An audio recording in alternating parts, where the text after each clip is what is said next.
Assalamualaikum warahmatullahi wabarakatuh. Waalaikumsalam warahmatullahi wabarakatuh. Ada yang masih ingat sama ibu? Ada. Siapa? Bu Dinda. Nama ibu Dinda. Ibu di sini mengajar pelajaran PKN. Masih praktek sih. Mohon bantuannya. Maaf ya, sambil di video ini. Sekarang ibu ngambil materi tentang Sumpah Pemuda. Udah dijelaskan belum sebelumnya sama Pak Arif? Belum.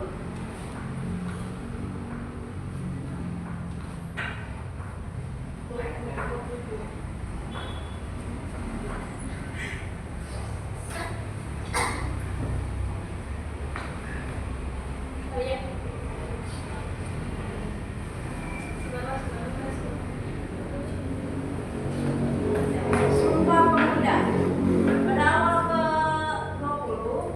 Pada awal abad ke-20, bangsa Indonesia masih dijajah oleh Belanda. Saat itu pemuda dari berbagai daerah mulai sadar bahwa perjuangan melawan penjajah tidak berhasil jika dilakukan oleh sendiri-sendiri. Maka pada waktu itu mulailah berkumpul para pemuda dari Jawa, dari Sumatera, dari mana untuk melawan penjajahan Belanda. Lalu kapan sih peristiwa Sumpah Pemuda ini terjadi? Peristiwa Sumpah Pemuda ini ada yang tahu nggak? Kan ada tuh yang di kalender suka libur tanggal segini tuh, suka diperingati. Ada yang tahu nggak? Nggak. Itu pada dari tanggal 27 sampai 28 Oktober 1928.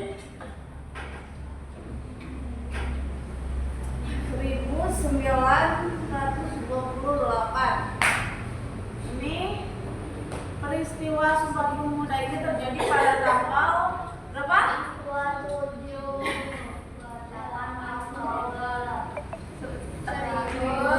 1928.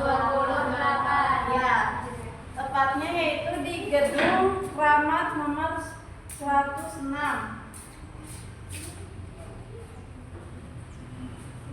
Gedung Kramat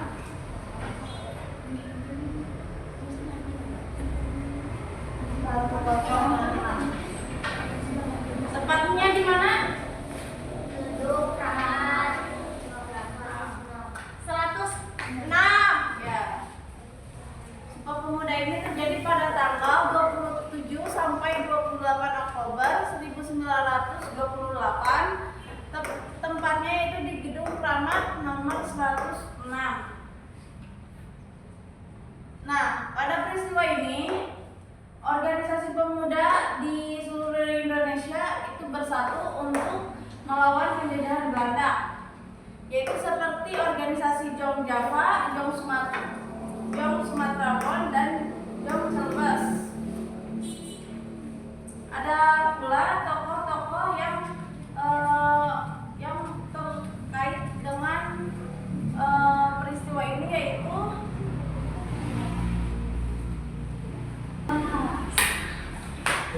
tokoh-tokoh yang ikut serta dalam Sumpah Pemuda, yaitu Sugondo Jojo Kusito atau Ketua Kongres.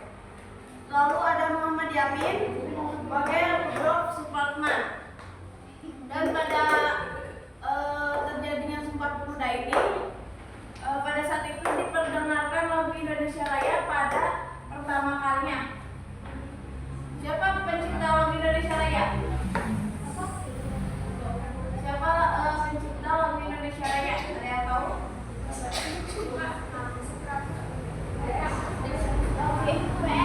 PR Supratman. Nah, ini adalah pencipta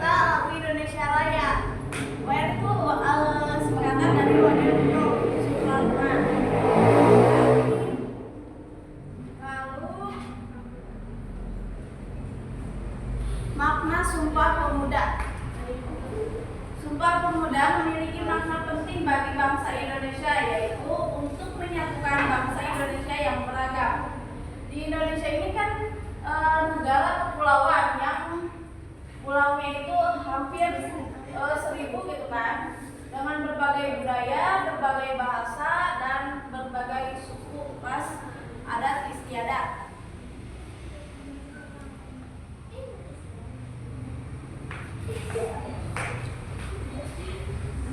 Maka pada Sumpah Pemuda ini perbedaan tersebut disatukan dan selain untuk menyatukan bangsa Indonesia, yaitu ada juga untuk menumbuhkan rasa nasionalisme.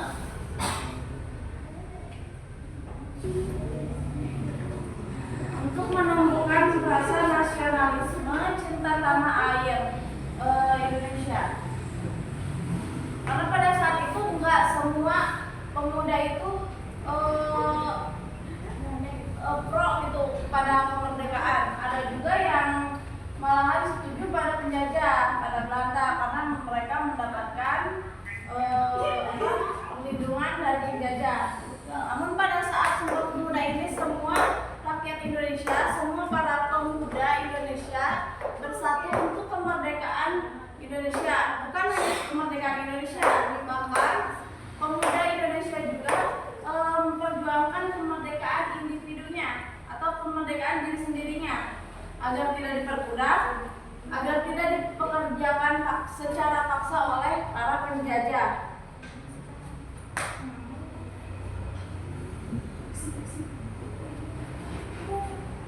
Lalu yang ketiga, menegaskan pentingnya persatuan dan kesatuan.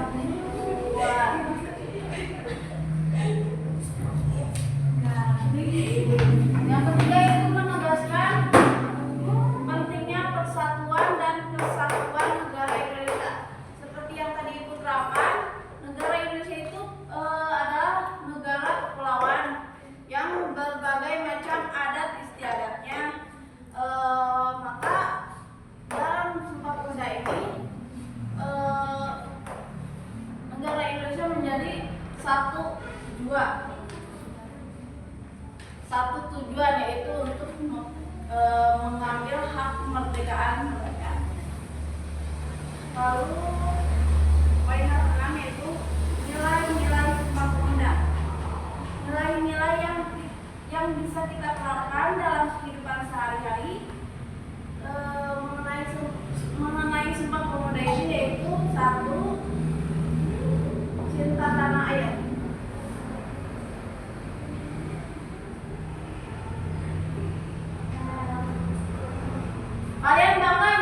Kalian bangga gak menjadi anak Indonesia?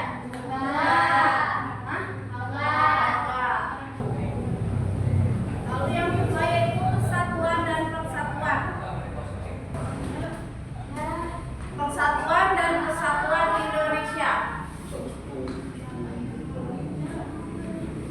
Yang ketiga yaitu menghargai perbedaan.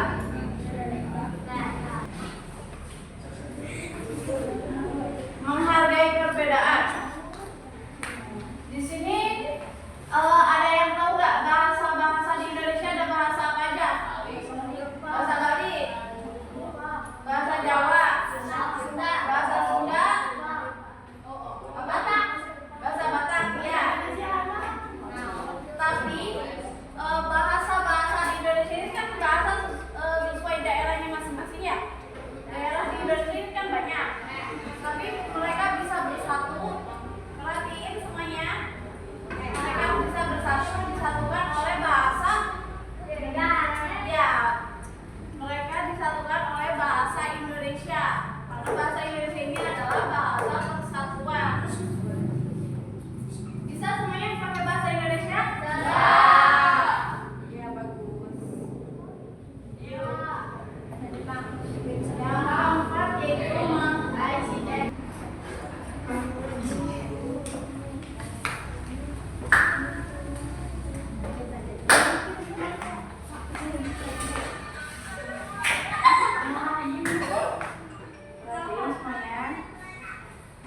Yang keempat yaitu mengutamakan kepentingan bangsa. Mungkin kalau misalkan di zaman sekarang kita tidak sadar ya, kita tidak tahu bagaimana krisis waktu zaman dulu gitu pada saat nenek moyang kita melawan penjajahan Belanda. Mungkin kita sekarang mah mengutamakannya kepentingan individu atau kepentingan untuk diri sendiri. Tapi pada zaman dulu, pada zaman tahun seginian, tahun 1928, ini kan masih jauh dari zaman kemerdekaan kita, masih zaman penjajahan Belanda. Jelas nenek moyang kita kepentingannya itu bukan untuk individu, bukan untuk individu lagi, tapi untuk kepentingan bangsa, agar kita sebagai cucunya, sebagai penerus bangsa bisa merasakan bangsa yang setelah merdeka.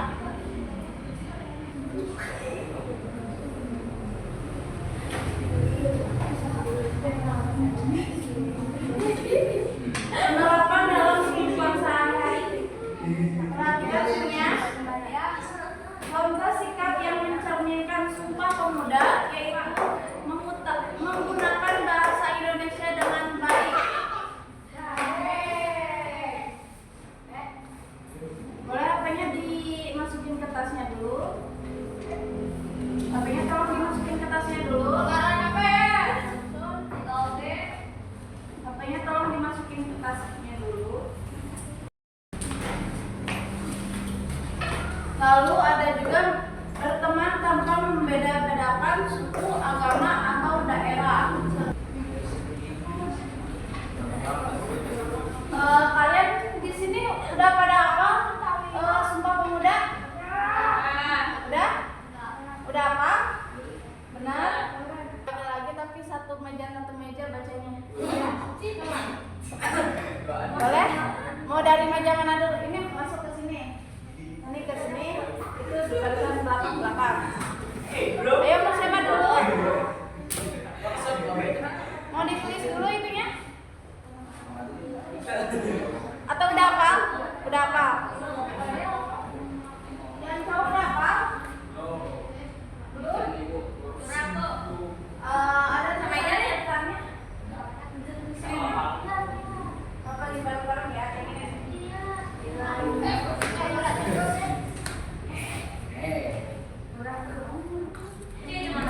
Boleh yang bawa HP boleh di ya di situ boleh. Di meja tapi sambil berdiri ya. Di tempatnya sambil berdiri.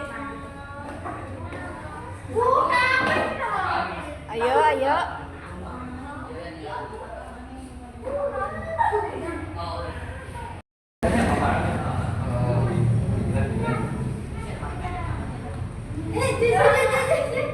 Ayo, mulai.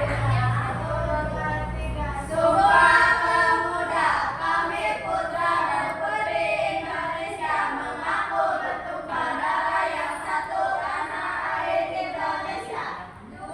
Kami putra dan putri Indonesia, mengaku berbangsa yang satu, bangsa Indonesia. 3. Kami putra dan putri Indonesia, menjunjung bahasa persatuan bangsa Indonesia. Ya, terima kasih. Mohon perhatian semuanya. Sekian pertemuan hari ini. Untuk yang minggu kemarin hadir di pertemuan ibu, nanti snacknya ibu kasih ke Bu Citra ya, nanti diambil aja Bu Citra. Ya semuanya Pak ya. Sekian dari ibu. Sampai jumpa di pertemuan selanjutnya. Terima kasih. Assalamualaikum warahmatullahi wabarakatuh.